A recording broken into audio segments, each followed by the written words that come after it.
नमस्ते सम्पूर्ण नेपाली दाजुभाइ तथा दिदीबहिनीहरूमा हार्दिक नमस्कार गर्दछु। पुनः अस्ति चैत्र 15 गतेको जुन जनविद्रोह घोषणा कार्यक्रम थियो, हामी जनविद्रोह घोषणा कार्यक्रम शान्ति तरिकाले गर्न जाँदै गर्दाखेरि त्यहाँ मलाई मार्ने ठूलो योजना रहेछ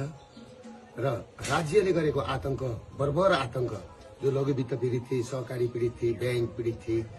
र विदेश जाने परिवारका पीडितहरू थिए, सबैको हालत कस्तो थियो नेपालमा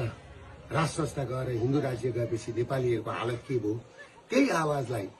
हामीले उठाएर बुलन्द गर्दै हामीले अघि बढाइसकेपछि अब हामीले लडाईँ जित्छौं, नेपाली नागरिकले लडाईँ जित्छ, जनविद्रोह सफल हुन्छ भनेर चैत 15 गते बिहानैदेखि विभिन्न वेशभूषामा युवा संघका